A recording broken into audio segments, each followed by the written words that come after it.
মিছৱাক কৰা, দাঁতোন কৰা। প্ৰত্যেক নামাজৰ আগে আগে দাঁতোন কৰাটো সুন্নত বুলি কৈছে, মিছৱাক কৰাটো ইমান ডাঙৰ সুন্নত, যিটো সুন্নত সকলো নবীয়ে পালন কৰিছে। আৰু আমাৰ নবী সাল্লাল্লাহু আলাইহি ওয়াসাল্লামেতো মৃত্যুৰ আগ পৰ্যন্ত আজৰাইল আহি ৰখি আছে, আজৰাইলে সালাম কৰি আছে, আসসালামু আলাইকুম ইয়া ৰাসূলুল্লাহ, আহিব পাৰোঁ নেকি, সোমাব পাৰোঁ নেকি, তোমাক আল্লাহ মাতিছে ইয়া ৰাসূলুল্লাহ, আপোনাক আল্লাহ মাতিছে। তেতিয়া ওচৰতে জিব্ৰাইল আছে, জিব্ৰাইল তুমি কি কোৱা? জিব্ৰাইলো আছে ওচৰত, এইফালে আজৰাইল লগত জিব্ৰাইল, জিব্ৰাইলটো গোটেই জীৱনৰ সংগী আল্লাহ নবী সাল্লাল্লাহু আলাইহি ওয়াসাল্লাম। জিব্ৰাইল আহিছে, জিব্ৰাইল আছে এইফালে, আল্লাহ নবী সাল্লাল্লাহু আলাইহি ওয়াসাল্লামৰ মূৰটো হযৰত আয়েশা সিদ্দিকা ৰাদিয়াল্লাহু তাআলা আনহাৰ এই কুচত আল্লাহ নবী সাল্লাল্লাহু আলাইহি ওয়াসাল্লামৰ মূৰটো একদম বখাৰ, বিৰাট জ্বৰ, মানে একদম নয়া নেপেৰা জ্বৰ, তেখেতৰ বহুত বেমাৰ, এই মূৰত পাট্টি বান্ধি থোৱা হৈছে, জ্বৰত থাকিব পৰা নাই, মূৰৰ বিষত থাকিব পৰা নাই, লাহে লাহে মূৰৰ বিষ বৃদ্ধি হৈছে।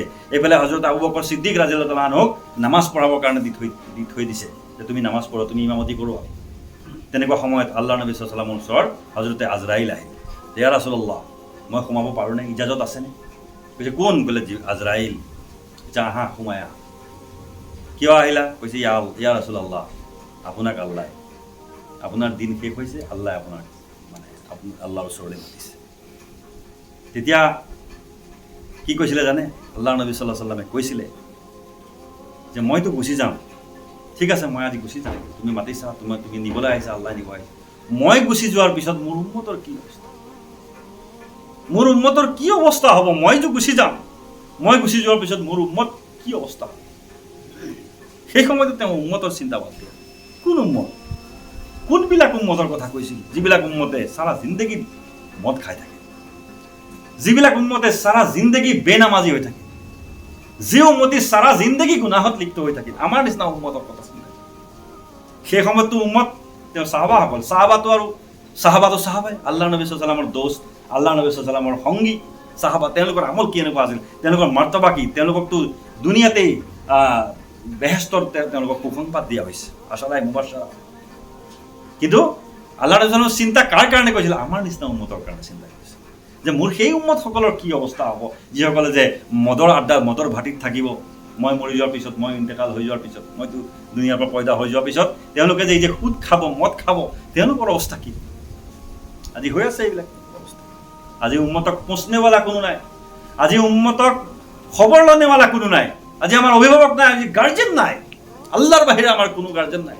আমাৰ আল্লাহ নবী সাল্লাল্লাহু আলাইহি ওয়াসাল্লামে সেই সময়তে চিন্তা কৰিছিল যে তেওঁ গাৰ্জেন যেতিয়া নাথাকিব, তেওঁলোকৰ তেতিয়া অৱস্থা কি হ'ব, কোনে কেতিয়া কাক মাৰিব কোনো ঠিক নাই। তেতিয়া আল্লাহ তাআলাই, তেতিয়া জিব্ৰাইল আলাইহিছ সালামক কৈছিল যে সোধা যে আল্লাহ কি কয়, মই গুচি যোৱাৰ পিছত মোৰ উম্মতৰ কি হ'ব? হযৰত জিব্ৰাইল আলাইহিছ সালাম পুনৰ গ'ল আল্লাহৰ ওচৰত, আহি পেলাই একদম তুৰন্ত, ইয়া ৰাসূলুল্লাহ, আল্লাহ কৈছে যে মই তোমাৰ উম্মতৰ লগত সাথ দিম। যিসকল উম্মতে মোক বিচাৰিব, তোমাৰ যিসকল উম্মতে মোৰ ফালে অগ্ৰসৰ হ'ব, মোৰ ইবাদত কৰিব, মোৰ কাম কৰিব, মই সেইসকলৰ সাথ দিম, মই সাথ দিম তোমাৰ উম্মত। আজিলৈকে সাথ দি আছে নে নাই? ইমান গুনাহ কৰি আছো, ইমান নাফৰমানি কৰি আছো, 5 ওয়াক্ত নামাজ ফৰজ আজান দি আমাক মাতি থকা হৈছে, আমি নাফৰমান, আমাৰ খবৰেই নাই।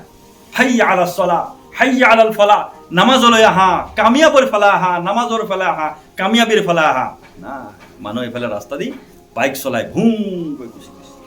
আজান দি আছে, মাইকী মানুহ, মতা মানুহ, মূৰত কাপোৰ নাই, বাছ ৰাস্তাই খবৰ নাই যে মানুহ মছজিদলৈ যে মাতি আছে, মছজিদত আজান দিয়াৰ সময়ত যে মছজিদলৈ আহিব লাগে, খবৰেই নাই।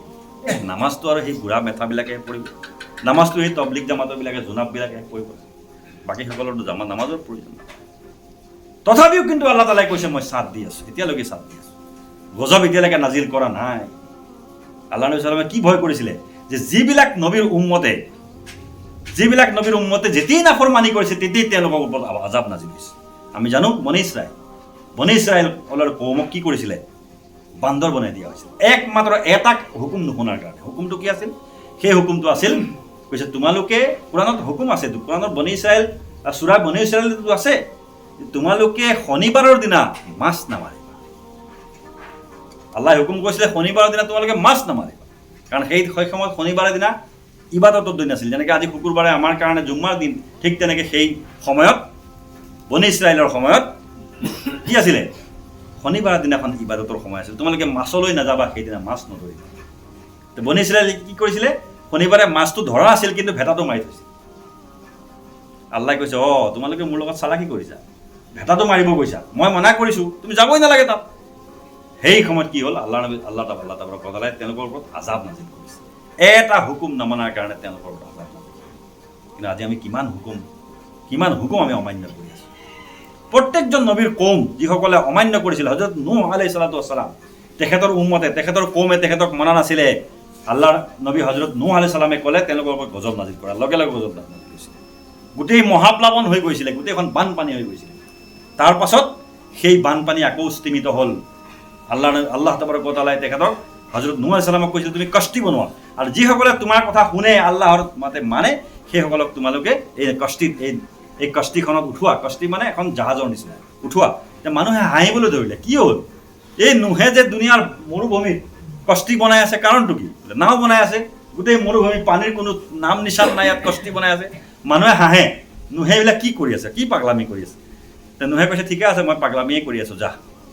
তাৰপিছত কৈছে ফাইদা জা আমৰুনা ওয়া ফাৰাতান নূহ, আল্লাহ কোৰাণত কৈছে, বাৰে বাৰে এইটো কৈছে, যেতিয়া মোৰ হুকুম আহি গ'ল আৰু তন্দুৰৰ পৰা পানী উবলা সৃষ্টি হ'ল, পানীৰ তলফালৰ পৰা অহা আৰম্ভ হ'ল, আহোঁতে এনেকুৱা পানী হ'ল, গোটেই পৃথিৱীৰ যিমান আছিলে বস্তু চব ধ্বংস হ'ল। খালি সেইকেইটা বাচি থাকিল, যিকেইটা হযৰত নূহ আলাইহিছ সালাতু ৱাছসালামৰ কষ্টিত উঠাবলৈ কাৰণে আল্লাহ হুকুম দিছিলে। আল্লাহ তাআলাই কৈছিলে তুমি এই কষ্টিখনত তুমি প্ৰত্যেকটো জীৱ জন্তুৰ এক যোৰা তুমি উঠাই লোৱা। যিসকলে তোমাক মানে সেইসকল উঠাই লোৱা, আৰু যিসকলে তোমাক নামানে সেইসকলক তোমালোকে নুঠাবা। হাত্তাকে কানান বুলি এটা ল'ৰা আছিলে আল্লাহ হযৰত নূহ আলাইহিছ সালাতু ৱাছসালামৰ, এই কানানকো উঠাবলৈ মনা কৰিছে।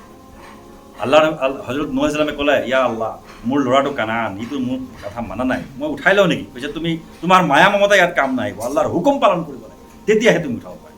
কিন্তু নামানিলে ধ্বংস হৈ গ'ল। নূহ আলাইহিছ সালামৰ ঘৈণীয়েক শেষ কৈছে এইবিলাক মৰম মায়া নচলিব, আল্লাহৰ হুকুমৰ ওপৰত কোনো মৰম মায়া নাই। কিন্তু এতিয়াও আমি যে কিমান নাফৰমানি কৰি আছোঁ, ইমান নাফৰমানি কৰি থকা সত্ত্বেও আল্লাহ তাবাৰক wa ta'ala আমাৰ ওপৰত এতিয়ালৈকে গজব দিয়া নাই, জুলুম দিয়া নাই। কিন্তু যেতিয়া গজব আহিব তেতিয়া কিন্তু নিস্তাৰ নাই। সেই সময়ত আল্লাহ নবী সাল্লাল্লাহু আলাইহি ওয়াসাল্লামে কৈছিলে যে ইয়া আল্লাহ, হে জিব্ৰাইল, তুমি সুধি আহা যে মই মৰাৰ পিছত, মোৰ ইন্তেকালৰ পিছত, মই গুচি যোৱাৰ পিছত মোৰ উম্মতৰ কি অৱস্থা। তেতিয়া কৈছিলে জিব্ৰাইল, তুমি কৈ দিয়া মই সাথ দিম। এই যে সাথ দি আছে, এতিয়াও কিন্তু সাথ দি আছে। কিন্তু যেতিয়া গজব নাজিল হ'ব তেতিয়া কিন্তু আমাৰ নিস্তাৰ নহ'ব, আমাক কি বনাই দিয়ে এতিয়া। গতিকে ভাই মহতৰম দোস্ত বুজুৰ্গ, মই কৈ আছিলোঁ যে আল্লাহ নবী সাল্লাল্লাহু আলাইহি ওয়াসাল্লামৰ এটা সুন্নত আমি জিন্দা ৰাখিব বুজিলে। সেই সময়লৈকে, যি সময়ত আজৰাইল খাৰা হৈ আছে, শেষ মুহূৰ্তত আল্লাহ নবী সাল্লাল্লাহু আলাইহি ওয়াসাল্লামে কৈছে মইতো যামগৈ, আয়েশা তুমি মিছৱাক আনা, আৰু মিছৱাকটো তুমি চুবাই দিয়া, তুমি মিছৱাক চুবাই দিয়া, আৰু মিছৱাক চুবাই দি মোৰ দাঁতত লগাই দিয়া। এনেকৈ শেষ মুহূৰ্তলৈকে তেখেতে মিছৱাক কৰি গ'ল। কিন্তু আজি আমাৰ পকেটত মিছৱাক আছে নাই, আমাৰ ঘৰত মিছৱাক আছে নাই, আমাৰ অজুখানাত মিছৱাক আছে নাই। কিয়? আমি হৈছোঁ গাফিল কৌম, সেইটোৱে কৈছোঁ যে এই যে ৰবিউল আউৱাল মাহ, এই ৰবিউল আউৱাল মাহৰ এইটো যে তাৎপৰ্য, যে আল্লাহৰ নবী সাল্লাল্লাহু আলাইহি ওয়াসাল্লামৰ যিবিলাক দায়মী সুন্নত, সেই দায়মী সুন্নতবিলাক আমি বিলুপ্ত প্ৰায় হৈ গৈছে, যিবিলাকৰ ওপৰত আমাৰ আমল নাইকিয়া হৈ গৈছে। তাৰ মাজতে এটা উদাহৰণ হৈছে মিছৱাক। প্ৰত্যেকজন উম্মতে প্ৰত্যেকটো সময়ত মিছৱাক কৰাটো আমাৰ কাৰণে সুন্নত, আমাৰ কাৰণে জৰুৰী সুন্নত। এই সুন্নতটো আমি জিন্দা কৰিব লাগিব। কৈছে মান আহিয়া সুন্নাতান ফালাহু আশৰু মিআতি শাহিদি, যিজন মানুহে এটা সুন্নত, মৃতপ্ৰায় সুন্নত, বিলুপ্তপ্ৰায় সুন্নত জিন্দা কৰিব, তেখেতৰ কাৰণে 100জন শ্বহীদৰ স্বভাৱ আছে। কৰিম ইনশাআল্লাহ চবেই।